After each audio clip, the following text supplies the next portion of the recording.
Hi friends, welcome to Vasantham Saravanan channel. இன்னைக்கு எங்கள் வீட்டில் புரட்டாசி மாதம் 3வது சனிக்கிழமை பெருமாளுக்கு தலிகை வழிபாடு செஞ்சோம். அதை பற்றி தான் இன்னைக்கு நாம் இப்போது வீடியோவில் பார்க்க போகிறோம். வாங்க இப்போ வீடியோக்குள்ளே போகலாம். வீடியோக்குள்ளே போகிறதுக்கு முன்னாடி நம்ம வசந்தம் சரவணன் சேனலை சப்ஸ்கிரைப் பண்ணாதவங்க சப்ஸ்கிரைப் பண்ணிக்கோங்க. கூடவே இருக்க பெல் ஐக்கானையும் கிளிக் பண்ணிக்கோங்க. இன்றைக்கி 3வது சனிக்கிழமை புரட்டாசி மாதம். இன்றைக்கி 5 வகையான சாப்பாடு செஞ்சு அந்த சாதத்தாலேயே பெருமாளுக்கு திருவுருவத்தை செஞ்சு நாங்கள் வழிபாடு செஞ்சோம். ஒவ்வொரு வருஷம் புரட்டாசி மாதமும் சனிக்கிழமை இதே மாதிரி பெருமாளோட திருவுருவத்தை வரைஞ்சி அதுக்கப்புறம் நாங்கள் வழிபடுவோம். போன வருஷமெல்லாம் 3 சனிக்கிழமையுமே பெருமாளோட திருவுருவத்தை வரைஞ்சி வழிபட்டோம். இந்த வருஷம் 3வது சனிக்கிழமை பெருமாளோட திருவுருவத்தை வரைஞ்சி வழிபட்டிருக்கோம். ஏன்னா நாங்கள் கொஞ்சம் ட்ராவலிங்கில் இருந்ததால் எங்களால் 3வது சனிக்கிழமை தான் தலிகை வழிபாடு செய்ய முடிஞ்சிச்சு. 3வது சனிக்கிழமை தலிகை வழிபாட்டுக்காக பெருமாளுக்கு துளசி மாலை சாத்தணுன்றதுக்காக எங்கள் தோட்டத்தில் இருந்த துளசியை பறித்து மாலையாக கட்டி எடுத்துக்கிட்டேன். இப்போ நீங்கள் பார்த்துட்ருக்கிறதுலாம் துளசி செடி எல்லாமே பால்கனியில் வச்சுருக்க துளசி செடி தான். இங்கே பாருங்கள், இந்த செடி பார்த்திங்கன்னா அந்த பால்கனியில் இருக்க கார்னரில் சவுத்துலே வளர்ந்துருந்துச்சு. இப்போ இந்த துளசியெல்லாம் எடுத்து முதல் நாளே நான் துளசி மாலையை ரெடி பண்ணி வச்சுட்டேன் சுவாமிக்கு சாத்துறதுக்காக. இப்போது புரட்டாசி மாதம் 3வது சனிக்கிழமை காலையில் எந்திரிச்சிட்டு ஒவ்வொரு வேலையாக செய்ய ஆரம்பித்தாச்சு. ஃபஸ்ட்டு சக்கரை பொங்கல் ரெடி பண்ணேன். ஆல்மோஸ்ட் சக்கரை பொங்கல் ரெடி ஆகிடுச்சு. இப்போ கொஞ்சம் போல் அதில் நெய் சேர்த்துட்டு இந்த சக்கரை பொங்கலை இறக்கி வச்சிடலாம். அடுத்தது பக்கத்துலேயே வெரைட்டி ரைஸ் செய்கிறதுக்காக சாதம் ரெடி பண்ணிகிட்டு இருந்தேன். இப்போ இந்த சாதமும் ஆல்மோஸ்ட் ரெடியாக ஆரம்பிச்சிருச்சு. இப்போ நம்ம சக்கரை பொங்கலை இறக்கி வச்சுட்டு அடுத்ததான் இந்த வெரைட்டி ரைஸை எடுத்து வடித்து வச்சுக்கலாம். நான் 4 பர்னர் ஸ்டவ் யூஸ் பண்ணுறதால எனக்கு கொஞ்சம் இந்த மாதிரி சமயங்களில் ஃபெஸ்டிவல் டைமில் கொஞ்சம் ஈஸியாக இருக்கும் வேலையை. ஒவ்வொரு அடுப்புலையாக ஒவ்வொரு டிஷ்ஷாக சமைக்க ஆரம்பிச்சிடுவேன். இப்போ அடுத்ததாக சக்கரை பொங்கலுக்கும் பாயசத்துக்கும் கொஞ்சமாக முந்திரி பருப்பு வறுத்து எடுத்துக்கலான்னு சொல்லிட்டு ஒரு குட்டி வானலியில் நெய் சேர்த்து அதை நல்லா சூடாக்கி வச்சுருக்கேன். இப்போ இதில் கொஞ்சம் போல் முந்திரியும் திராட்சையும் சேர்த்துட்டு அதை நல்லா கோல்டன் ப்ரௌன் கலருக்கு ஃப்ரை பண்ணி எடுத்துக்கலாம். அவ்வளோதான், இப்போ முந்திரி பருப்பும் திராட்சையும் ஃப்ரை பண்ணியாச்சு.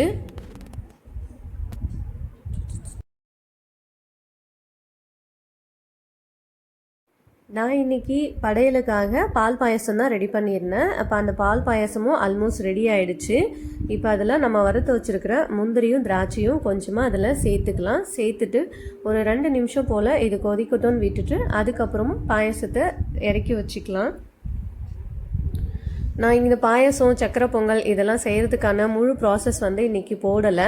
ஏன்னா ஆல்ரெடி டைம் ஆகிட்டு இருந்துச்சு ஆல்ரெடி. ஆனால் இந்த மாதிரி பாயசம் சக்கரை பொங்கல்லாம் செய்கிற வீடியோ அப்லோட் பண்ணியிருக்கேன். சைவ விருந்து சமையல் அப்படின்ற ஒரு டாப்பிக்கில் அப்லோட் பண்ணியிருப்பேன்.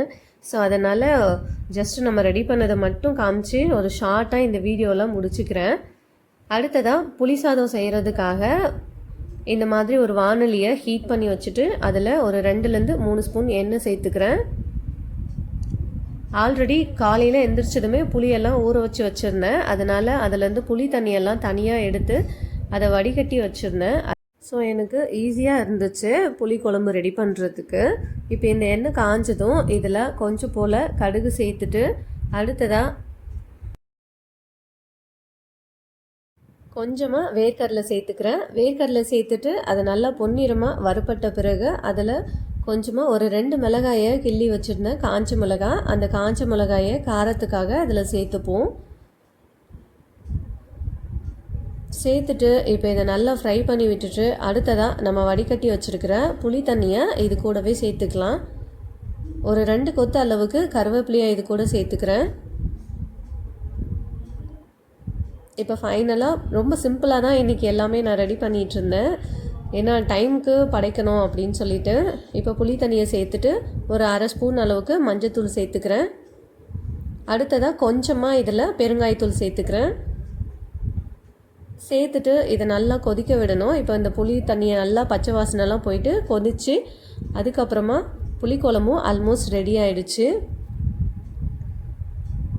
இப்போ இது ரெடி ஆகிடுச்சு. இதை இறக்கி வச்சுட்டு அடுத்ததாக லெமன் சாதத்துக்காக லெமன் குழம்பு ரெடி பண்ணிகிட்டு இருந்தேன். அதுவுமே பாருங்கள், நான் ரெடி பண்ணும்போது ஆரம்பிக்கும்போது நான் வீடியோ எடுக்கலை. ஸோ இப்போ அதுவுமே ஃபினிஷ் ஆகிடுச்சு. லெமன் குழம்பும் ஆல்மோஸ்ட் கொதிச்சு ரெடி ஆகிடுச்சு. லெமன் குழம்பு ரொம்ப நேரம் கொதிக்கக்கூடாது. நாம் அந்த லெமன் தண்ணி சேர்ப்போம் இல்லையா, அதுவுமே அழகாக சுருண்டு வர ஆரம்பிச்சிடுச்சு. இப்போ அவ்வளோதான், இதையும் நம்ம இறக்கி வச்சிடலாம். அதுக்கு பக்கத்துலேயே பால் காய வச்சுருந்தேன் தயிர் சாதத்துக்காக. ஆல்ரெடி நைட்டே புதுசாக பால் காய வச்சு அதில் பொற ஊற்றி வச்சாச்சு. அடுத்ததாக தேங்காய் சாதத்துக்காக ரெடி பண்ணிகிட்டு இருந்தேன். எண்ணெய் ஊற்றி தாளிப்பு சேர்த்துட்டு 2 பச்சை மிளகாய் சேர்த்துட்டு நம்ம துருவி வச்சுருக்க இஞ்சியை சேர்த்து அதுக்கப்புறமா தேங்காய் சேர்த்து ஒரு 2 நிமிஷம் போல் ஃப்ரை பண்ணியாச்சு. இப்போ சாதமெல்லாம் வடித்து ரெடியாக இருந்துச்சு. ஸோ ஃபஸ்ட்டு புளி சாதத்தை கிளறி எடுத்துக்கிட்டேன். ரொம்ப ஷார்ட்டாக தான் இருக்கும் இந்த வீடியோ எல்லாமே. நான் எந்த பாத்திரத்தில் இந்த புளிக்குழம்பெல்லாம் செஞ்சேன், லெமன் குழம்புலாம் செஞ்சேனோ அதே பாத்திரத்துலேயே சாதத்தை கொஞ்சமாக சேர்த்து அதை எல்லாத்தையும் அழகாக கிளறி எடுத்துக்கிட்டேன். ஏன்னா நம்ம இந்த பாத்திரம் கழுவுற வேலை இருக்கே, அது அவ்வளோ பெரிய வேலையாக இருக்கும். அது மட்டும் இல்லாமல் பூஜை டைமில் நம்ம ஒவ்வொரு பாத்திரமாக மாற்றிட்டே இருந்தோம் அப்படின்னாக்கா ரொம்ப டைம் எடுக்க ஆரம்பிச்சிரும். ஸோ எனக்கு இது கொஞ்சம் ஈஸியாக இருந்துச்சு. ஸோ அதனால் கொஞ்சம் கொஞ்சமாக நான் புளிக்குழம்பு லெமன் குழம்புலாம் வச்சுருந்தேன். இப்போ அதனால் அந்த பாத்திரத்துலேயே கொஞ்சம் கொஞ்சமாக சாதம் சேர்த்துக்கிட்டு இதெல்லாம் ரெடி பண்ணிக்கிறேன். ஒவ்வொரு சாதமும் ரெடி பண்ணி முடிச்சதும் அதில் கொஞ்சம் போல் நெய்யை ஆட் பண்ணிக்கிறேன். கொஞ்சமாக நெய், ஒரு துளியோண்டு நெய் அந்த மாதிரி சேர்த்துக்கிறேன். நான் ஒரு டைம் புக்கில் படிச்சிருக்கேன், நம்ம சாமிக்கு படையலுக்காக எது சமைக்கிறதா இருந்தாலும், அதாவது என்ன சாப்பாடு சமைக்கிறதா இருந்தாலும் அந்த சாப்பாட்டில் நம்ம கொஞ்சம் போல் நெய் சேர்த்து படையலிட்டால் ரொம்பவே நல்லதுன்னு படிச்சிருந்தேன். இப்போ நம்ம சமைக்கும்போது ரொம்ப அவசரமாக சம்டைம்ஸ் சமைப்போம், வேகமாக சமைப்போம். சம்டைம்ஸ் ஏதாவது கோவம் கூட நமக்கு வரும், சீக்கிரம் வேலை முடியல அப்படின்ற மாதிரி ஏதாவது கோவம் வரும். நம்மளோட எண்ணங்கள் ஓடிட்டே இருக்கும் இல்லைங்களா. அது சம்டைம்ஸ் கொஞ்சம் பதற்றமாகவும் இருக்கும். அந்த பதற்றத்திலே ஏதாவது நம்ம மிஸ்டேக் பண்ணுவோம். அதை மிஸ்டேக் பண்ணோம்னா நம்ம ஏதாவது கொட்டிடுவோம், இல்லை உப்பு அதிகமாக ஏதாவது சேர்த்துருவோம். அந்த மாதிரி சம்டைம்ஸ் தவறுகள் நடக்கிறது சகஜம் தானே. எப்பயாச்சும் நம்ம அறியாமல் ஒரு வேலை சீக்கிரம் எந்திரிக்கல, இல்லை நிறைய வேலை இருக்குது அந்த அன்னைக்கு, அந்த மாதிரி அந்த டைமில் நம்ம எண்ணங்கள் கொஞ்சம் பதற்றமாகவே இருக்கும். ஸோ அதனால் நம்ம ஒரு ஃபோக்கஸ்டாக சாமியே நினச்சி நம்ம ஃபுல் ஃபோக்கஸ்டாக சமைக்காமல் இந்த மாதிரி எண்ணம் ஒரு பதற்றத்தில் இல்லை கோவத்தில் அந்த மாதிரி ஏதாவது இருந்தால் கூட நம்ம சாமிக்கு நெய்வேத்தியம் பண்ணும்போது அதில் கொஞ்சம் போல் நெய் சேர்த்துட்டு நம்ம அந்த மாதிரி நெய்வேத்தியம் பண்ணிட்டோம் அப்படின்னா அது எல்லாமே நிவர்த்தி ஆகிடும் அப்படின்னு சொல்லி நான் படித்தேன். அதுலேருந்து நானும் அதை ஃபாலோ பண்ண ஆரம்பிச்சிட்டேன். எனக்கு அதில் ஒரு நம்பிக்கை இருந்துச்சு, என்ன கொஞ்சம் நெய் தானே சேர்க்க போகிறோம் அப்படின்னு சொல்லிட்டு. சம்டைம்ஸ் நானுமே வேகமாக செய்வேன். அந்த வேகமாக செய்யும் போதே டைம்குள்ளே படைக்கணும்னு சொல்லி ஒரு விதமான பதற்றத்தோடையே சமைப்பேன். அதனால் எனக்கு இது கொஞ்சம் ஓகேவாக இருந்துச்சு. அந்த மெசேஜ் படித்ததுக்கப்புறம் நான் அதையே ஃபாலோ பண்ண ஆரம்பிச்சிட்டேன். இப்போ அடுத்ததாக லெமன் சாதம் ரெடி பண்ணியாச்சு, அதுலேயும் கொஞ்சம் நெய் விட்டுட்டு. அடுத்ததாக தேங்காய் சாதமும் ரெடி பண்ணியாச்சு, அதுலேயும் கொஞ்சமாக ஒரு துளியோண்டு நெய் விட்டு இதை எடுத்து வச்சாச்சு. இப்போ இது நான் படித்தேன்னு சொன்னேன் இல்லைங்களா, இது என்னோட நம்பிக்கை. நான் அது படித்தேன், எனக்கும் அது பிடிச்சிருந்துச்சு. சரி நம்மளும் நிறைய டைம் இப்படி ஒரு பதற்றத்தோட பயத்தோட இப்படி தானே வேகமாக செய்கிறோம், சம்டைம்ஸ் டைம்குள்ளே முடிக்கிறோம் அப்படின்னு சொல்லிட்டு அந்த டைமில் எனக்கு தோணும், நம்ம சுவாமியே முழு மனசோடு நினச்சி சமைக்காமல் இப்படி கொஞ்சம் டென்ஷனாக இருக்குமே, அந்த மாதிரி எனக்கு தோணும். அதனால் எனக்கு அந்த மெசேஜ் கொஞ்சம் மன திருப்தியாக இருந்தது. சரி ஓகே, நம்ம எந்த மனநிலையில் இருந்து சமைச்சாலும் கூட சாமிக்கு படைக்கும்போது சாமிக்கிட்ட ஒரு மன்னிப்பு கேட்டுட்டு இந்த மாதிரி கொஞ்சமாக நெய் விட்டு நம்ம படைச்சிட்டோம் அப்படின்னாலும் அவர் அதையெல்லாம் மனசில் வச்சுக்காம நல்லபடியாக ஏற்றுப்பார் அப்படி சொல்லி நான் நம்புகிறேன். அவ்வளோதான். ஸோ இதை நான் யாரையும் ஃபோர்ஸ் பண்ணலை. இது எனக்கு பிடிச்சிருந்தது, மன திருப்தியாக இருந்தது. அதனால் நான் அதை ஃபாலோ பண்ணுறேன். அவ்வளோதான். இப்போ அடுத்ததாக தயிர் சாதம் ரெடி பண்ணிக்கலாம். அந்த சாதம் வடித்த பாத்திரத்திலே கொஞ்சமாக சாதம் எடுத்து வச்சுருந்தேன். இப்போ அதில் நம்ம புதுசாக காய்ச்சின பால் எடுத்து கொஞ்சமாக சேர்த்துக்கிறேன். ஆல்ரெடி நான் நைட்டே பால் காய வச்சு அதில் கொஞ்சமாக பொற ஊற்றி வச்சுருந்தேன். ஆனால் எப்போவுமே மறுநாள் தயிர் சாதம் நம்ம படைக்கும்போது இந்த மாதிரி பால் சேர்த்துட்டு அதில் கொஞ்சம் போல் தயிர் சேர்த்து அதுக்கப்புறம் தான் நெய்வேத்தியம் பண்ணுவேன். இப்போ அதே மெத்தடில் தான் ஃபாலோ பண்ணுறேன். இப்போ இதில் நைட்டே பொற ஊற்றி வச்ச கொஞ்சம் தயிரை சேர்த்துட்டு அதுக்கப்புறமா கொஞ்சமாக இதில் சால்ட்டு சேர்த்தாச்சு. இதோட தயிர் சாதமும் ரெடி ஆகிடுச்சு. இப்போ நீங்கள் கேட்கலாம், இந்த தயிர் சாதத்தில் நெய் நம்ம வந்து நெய் ஏன் ஊற்றலை அப்படி சொல்லி அந்த மாதிரி கேட்பீங்க. நெய்யே தயிர்லேருந்து தானே வருது. இந்த பால், தயிர், நெய் இதுக்கெல்லாம் வந்து அந்த மாதிரி எந்த ஒரு ஃபார்மாலிட்டிஸும் கிடையாது அப்படின்ற மாதிரி படிச்சிருந்தேன். அதனால இந்த தயிர் சாதத்தில் நம்ம நெய் ஊற்ற வேணாம். இப்போ தயிர் சாதம் ரெடி ஆகிடுச்சு. இப்போ அடுத்ததாக உளுந்து வடை செய்கிறதுக்காக ஊற வச்சுருந்த உளுந்தை எடுத்து நல்லா தண்ணியெல்லாம் வடிகட்டிட்டு ஒரு மிக்சி ஜாரில் சேர்த்துட்டு அதில் கொஞ்சம் போல் மிளகு சேர்த்து அரைச்சி எடுத்துக்கிட்டேன். இப்போ வடை மாவுலாம் ரெடி பண்ணியாச்சு. அதுக்கப்புறமா இந்த மாதிரி மாவலுக்கு ரெடி பண்ணி வச்சுருந்தேன். அந்த மாவலுக்கில் ஒரு 2 ஸ்பூன் போல் நெய் சேர்த்துட்டு திரி போட்டு அதையும் ரெடி பண்ணி வச்சுக்கிட்டேன். எல்லா வீடியோவுமே இன்றைக்கி ரொம்ப ஷார்ட்டாக தான் இருக்கும். இப்போது நெய் ஊற்றிட்டு மாவிளக்கில் அதில் ஒரு திரியை போட்டு இதையும் ரெடி பண்ணி வச்சுக்கலாம். ஒவ்வொரு வேலையாக முடிச்சுட்டு கடகடன்னு அடுத்த வேலைக்கு ரெடி பண்ணிகிட்டு இருந்தேன். ஸோ இப்போ மாவிளக்கு ரெடி ஆகிடுச்சு. இதை எடுத்து போய் பூஜை ரூமில் வச்சிடுறேன்.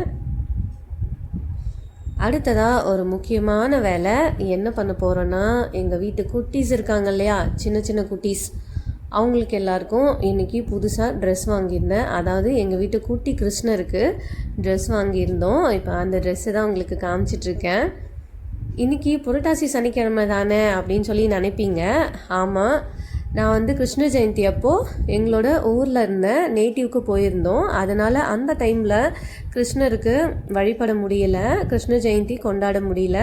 அதனால் நான் என்ன நினச்சேன், புரட்டாசி மாதம் நம்ம எப்படியும் நம்ம பெருமாளுக்கு வழிபாடு செய்வோம். அந்தப்போ இந்த சனிக்கிழமை அப்போது குட்டி கிருஷ்ணருக்கும் நம்ம இந்த மாதிரி புதுசாக ட்ரெஸ் எடுத்துகிட்டு அவருக்கும் அலங்காரம் பண்ணிவிட்டு வழிபாடு செஞ்சிடலாம் அப்படின்னு சொல்லி நினச்சிட்டு இருந்தேன் முன்னாடி இருந்தே. இப்போ இந்த குட்டீஸ் எல்லாரையும் குளிக்க வச்சு இவங்கள ரெடி பண்ணணும். அதனால தான் இந்த வீடியோவை வேகமாக எடுத்துகிட்டு இருந்தேன். ரொம்ப ஷார்ட்டாகவே முடிச்சிட்டேன். சமைக்கிறதெல்லாம் எதுவும் காமிக்கவே இல்லை. ரொம்ப ஷார்ட்டாக 1 minute 2 minute கடகடன்னு முடிச்சிட்டேன். ஏன்னா இவங்களை எல்லோரும் ரெடி பண்ணணும். இந்த குட்டீஸை ரெடி பண்ணுறது தான் நான். அடுத்ததாக இந்த குட்டி கிருஷ்ணருக்குன்னு சொல்லி புதுசாக ஒரு மாலை வாங்கியிருந்தேன். அந்த மாலையை இந்த குட்டி கிருஷ்ணருக்கு சாத்திடலாம். ஆல்ரெடி துளசி மாலை கட்டி வச்சுருக்கேன் குட்டியாக. இப்போதைக்கு நம்ம அந்த கடையிலேருந்து வாங்கின ஒரு குட்டி மாலையை இவருக்கு போட்டு விட்டுட்டு அதுக்கப்புறமா பூஜை ரூமில் வச்சு அதுக்கப்புறமா துளசி மாலை சாத்திக்கலாம்.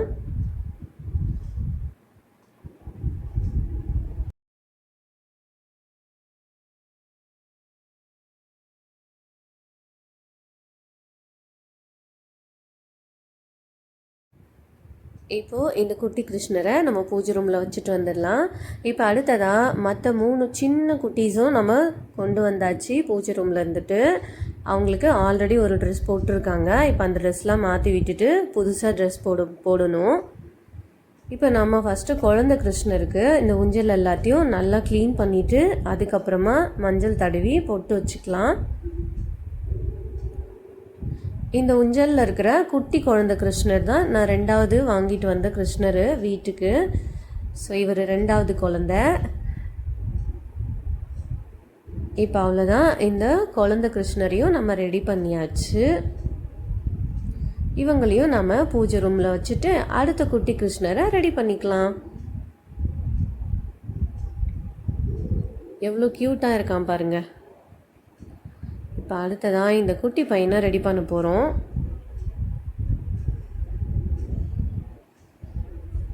நாங்கள் ஒவ்வொரு டைமு துவாரகா போகும்போதும் அந்த இடத்துலேருந்து ஞாபகார்த்தமாக ஒரு குட்டி கிருஷ்ணரை வாங்கிட்டு வருவோம். அந்த மாதிரி தான் இவங்க குட்டீஸ் எல்லாம் ஒவ்வொரு டைமாக வீட்டுக்கு வந்துட்டாங்க. இவங்க பார்க்குறதுக்கு ரொம்ப குட்டியாக க்யூட்டாக இருக்காங்களா, குழந்த மாதிரியே இருக்காங்களா. அதனால எப்போவுமே இவங்கள பார்க்கும்போது எனக்கு தெய்வன்றதை தாண்டி ஒரு குட்டி பிள்ளை வீட்டில் இருக்க மாதிரி அப்படி தான் தோணுமே. யூஸ்வலாகவே இப்படி தான், இது வீடியோக்காகலாம் சொல்லலை. எப்போவுமே இவங்களை அலங்காரம் பண்ணும்போது எனக்கு ரொம்ப ஹாப்பி ஆகிடும். ரொம்ப ஒரு மாதிரி ஜாலியாக இருக்கும். அதுவும் புதுசாக ட்ரெஸ் போட்டு அழகாக இவங்களுக்கு கிரீடம்லாம் வச்சு நம்ம டெக்கரேட் பண்ணும்போது இன்னுமே அப்படியே மைண்டெல்லாம் செம்மையாக இருக்கும். எனக்கு ரொம்ப பிடிக்கும். ஸோ ஜாலியாகிடுவேன் நான் இவங்களுக்கு டெக்கரேட் பண்ணி. நம்ம அந்த புது ட்ரெஸ் போடணும்னாலுமே இன்னும் எனக்கு ரொம்ப ஹாப்பி ஆகிடும். ஏன்னா குட்டியாக வர இருக்காங்களா, இவங்களுக்கு ஒன்று பார்த்து அழகாக இவங்களை குளிக்க வச்சு தொலைச்சி விட்டு அதுக்கப்புறமா பொட்டெல்லாம் வச்சுட்டு ட்ரெஸ்ஸு போடணும். இந்த குட்டி ட்ரெஸ்ஸை இவங்களுக்கு பார்த்து போடணும். அப்போ வந்து ரொம்ப க்யூட்டாக இருப்பாங்க. அதனால் நான் ரொம்பவே ஹாப்பி ஆகிடுவேன். இவங்கக்கிட்ட பேசும்போதுமே நான் இப்படி தான் பேசிகிட்டு இருப்பேன். ஏதாவது சொல்லிவிட்டு சமத்தாக இருக்கணும், ஒழுங்காக இருக்கணும், அப்படி ஏதாவது சொல்லிகிட்ருப்பேன். ஸோ அதே தான் இந்த வீடியோலேயும் அதே தான் வருது. இப்போ இந்த குட்டி கிருஷ்ணருக்கு பொட்டெல்லாம் வச்சாச்சு. இவருக்கான ட்ரெஸ் ஒன்று வாங்கிட்டு வந்திருக்கோம். நல்லா பிங்க் கலரும் க்ரீன் கலரும் சேர்ந்த மாதிரி அந்த ட்ரெஸ்ஸை இப்போ இவருக்கு போட்டு விட்டுடலாம்.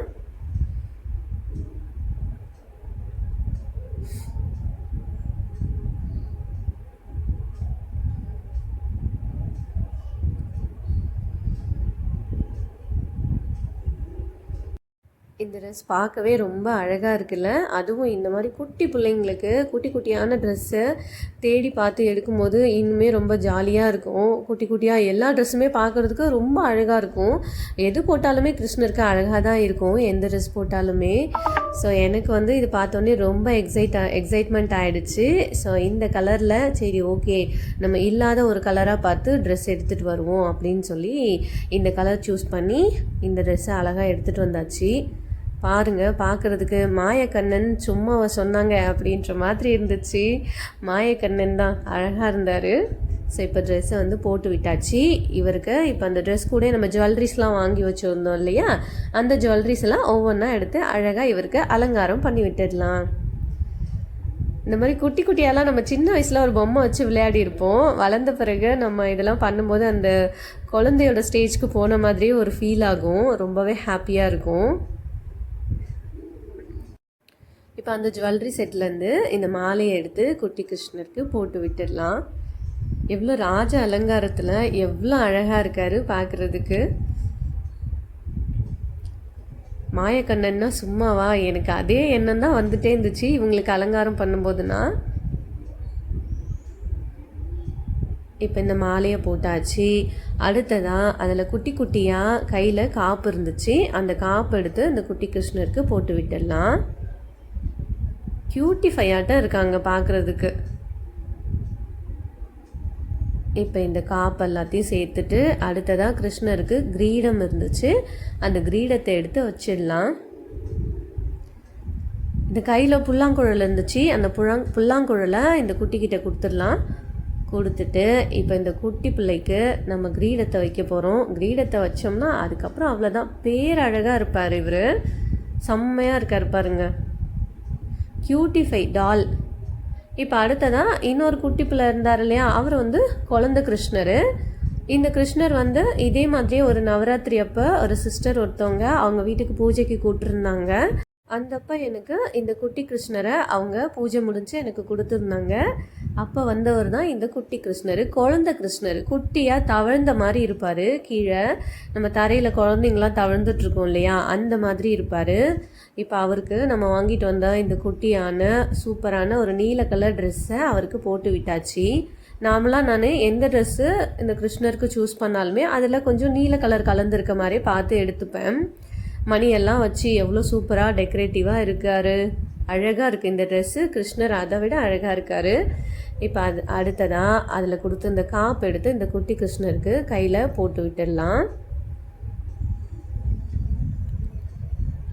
அடுத்ததாக இந்த மாலை கூட அழகாக ஸ்டோன் வச்சு குட்டியாக கிரீடம் கொடுத்துருந்தாங்க.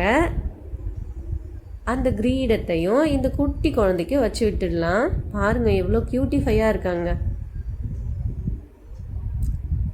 இந்த அலங்காரம்லாம் பண்ணுறதுக்காகவே நான் சீக்கிரம் சாப்பாடு எல்லாம் செஞ்சு முடிச்சிட்டேன். ஏன்னா இதெல்லாம் பொறுமையாக பண்ணால் தான் ரொம்ப ரசித்து பண்ணணும். இப்போ இந்த கிரீடத்தை நம்ம பூஜை ரூமுக்குள்ளே கொண்டு போயிட்டு அதுக்கப்புறமா செட் பண்ணி வைக்கலாம். அடுத்ததான் நான் நேற்றுக்கே கட்டி வச்சுருந்தேன் துளசி மாலையை எடுத்தாச்சு சுவாமிக்கு சாத்துறதுக்காக. இப்போ அடுத்ததான் எங்கள் தோட்டத்துக்கு போய் 2 குட்டி பச்சை மிளகாயை எடுத்துக்கிட்டேன். இந்த பச்சை மிளகாய் எதுக்குன்னு பின்னாடி வர வீடியோவில் உங்களுக்கு கண்டிப்பாக தெரியும். இப்போ 2 குட்டி பச்சை மிளகாயை எடுத்தாச்சு. இது எங்கள் தோட்டத்தில் இருக்க ஒரு செடியில் இந்த மாதிரி நிறைய பச்சை மிளகா காய்ச்சிருந்தது.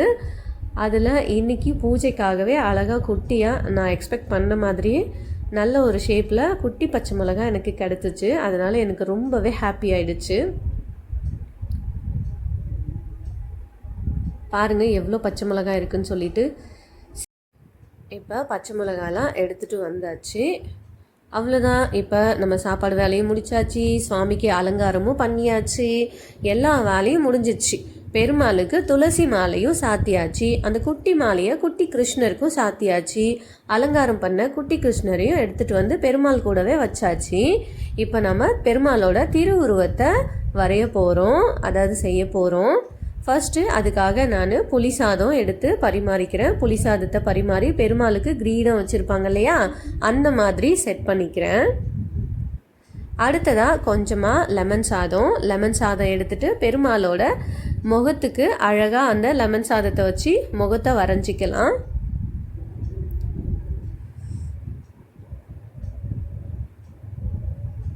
எப்போவுமே இந்த மாதிரி படையலிடும்போது பெருமாளோட திருவுருவத்தை வரையும் போது ஃபஸ்ட்டு கிரீடத்துலேருந்து ஆரம்பித்து அடுத்ததாக முகம், அதுக்கும் அடுத்ததாக பெருமாளுக்கு திருச்செவியை வரைய ஆரம்பிப்பேன். இப்போ அதே மெத்தடில் தான் இன்றைக்கும் செஞ்சிட்ருக்கேன்.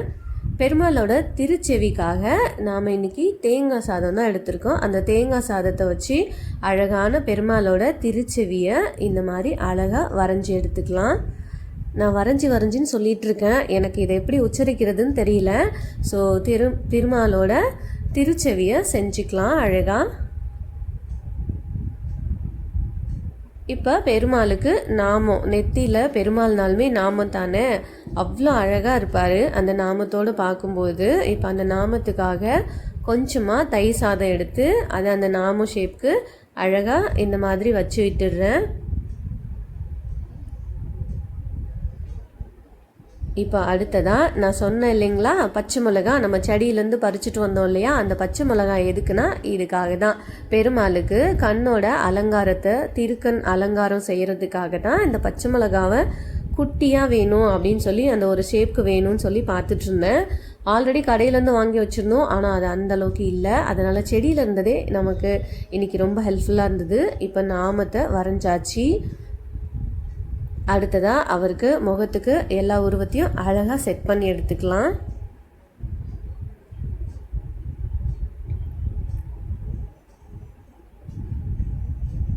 எவ்வளோ அழகாக ஸ்மைலிங்காக இருக்கார் பெருமாள். எனக்கு ரொம்ப ஹாப்பி ஆகிடுங்க. அதுவும் இந்த மூணாவது சனிக்கிழமையில் சாமியோட திருவுருவத்தை வரையும் போது ரொம்பவே ஹாப்பி ஆகிடுவேன். இப்போ அழகாக முகத்துக்கு அழகாக அலங்காரம் பண்ணிட்டேன். பெருமாள்னாலுமே அழகு தான், அதுவும் குட்டி கிருஷ்ணர் ரொம்ப அழகாக இருப்பார். பெருமாள் அதை விட அழகாக இருப்பார். எல்லா சாமியுமே அழகாக தான் இருப்பாங்க, க்யூட்டாக இருப்பாங்க எல்லாரும். இப்போ அழகாக சாமிக்கு அலங்காரம் பண்ணிவிட்டு இப்போ கழுத்துக்கு மாலை மாதிரி செட் பண்ணுறதுக்காக கொஞ்சமாக கருப்பு சுண்டல் வேக வச்சு வச்சுருந்தேன். அந்த கருப்பு சுண்டலை வச்சு பெருமாளோட கழுத்துக்கு அலங்காரமாக, இந்த மாலையோட அலங்காரமாக இந்த சுண்டலை வச்சு இந்த மாதிரி செட் பண்ணிக்கிறேன். அடுத்ததாக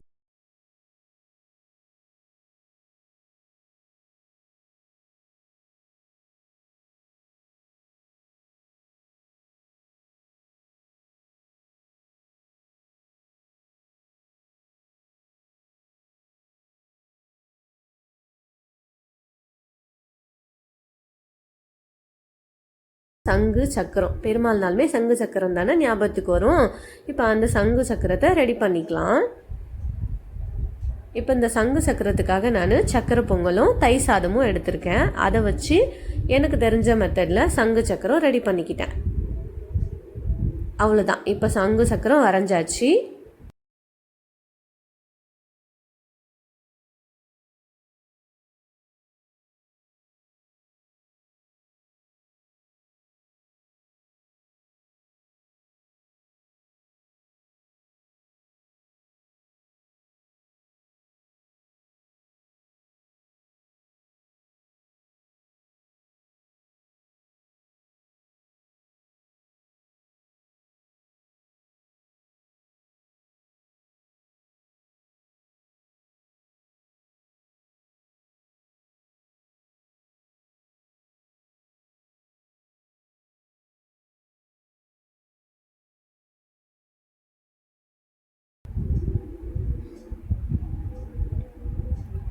அவ்வளோதான், பெருமாளோட திருவுருவத்தை அழகாக வரைஞ்சாச்சு.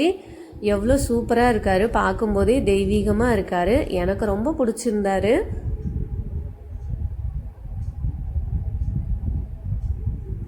க்யூட்டாக இருக்கார் இல்லைங்களா. இப்போ அடுத்ததாக நம்ம வழிபாடு செய்ய ஆரம்பிச்சிடலாம். அப்படியே நம்ம துர்க்கை அம்மன் தாய்க்கும் பக்கத்தில் சக்கரை பொங்கல் வச்சு அவங்களுக்கும் நைவேத்தியம் பண்ணியாச்சு. இங்கே பாருங்கள், பெருமாள் இருக்காரா, அப்படி கூடவே என்னோட குட்டி கிருஷ்ணர் இருக்கார், இந்த குழந்தை கிருஷ்ணர் இருக்கார். குட்டியாக தரையில் தவழ்ந்துட்டுருக்கேன், இந்த குட்டி கிருஷ்ணர் தவழ்ந்துட்டு உட்காந்துருக்காரு. பக்கத்துலேயே கொஞ்சமாக வளர்ந்த ஒரு குட்டி பிள்ளை இருக்கார். இது பார்க்க எவ்வளோ அழகாக இருக்கார், பார்த்துட்டே இருக்கணும் போல் எனக்கு தோணிகிட்டே இருந்துச்சு. எனக்கு ரொம்பவே பிடிக்கும் இந்த குட்டி கிருஷ்ணர்லாம். ஒரு வழியாக இன்றைக்கி சனிக்கிழமை காலையில் எழுந்திரிச்சு வேகமாக எல்லா வேலையும் முடித்து பூஜையெல்லாம் செஞ்சாச்சு. பெருமாளோட அருளாசி நம்ம எல்லாருக்குமே கிடைக்கணும்னு சொல்லி வேண்டிக்கிறேன். இன்றைக்கி நாள் ரொம்பவே ஹாப்பியாக ஆரம்பிச்சது. ஒவ்வொன்றும் செய்யும்போதும் ரொம்ப ரொம்ப ரொம்ப மனசுக்கு ஹாப்பியாக இருந்தது. எந்த ஒரு விஷயமும் நம்ம மனசுக்கு பிடிச்சதாக நம்ம செய்யும்போது அது நமக்கு மனசுக்கு ரொம்ப ஒரு பெரிய ஹாப்பினஸ் கொடுக்கும். இங்கே பாருங்கள், இந்த குட்டி கிருஷ்ணருக்கு நம்ம குட்டியாக துளசி மாலை கட்டியிருந்தேன், அதை சேர்த்தாச்சு அவருக்கு.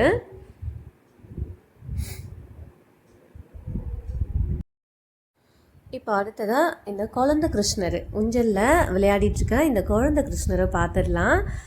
அவருக்கும் கொஞ்சமாக துளசி வச்சுட்டு கொஞ்சமாக பூ வச்சுட்டு அவருக்கும் வழிபாடு செஞ்சாச்சு. இப்போ இந்த தொட்டியில் நம்ம குட்டியாக ஆட்டி விட்டுடலாம்.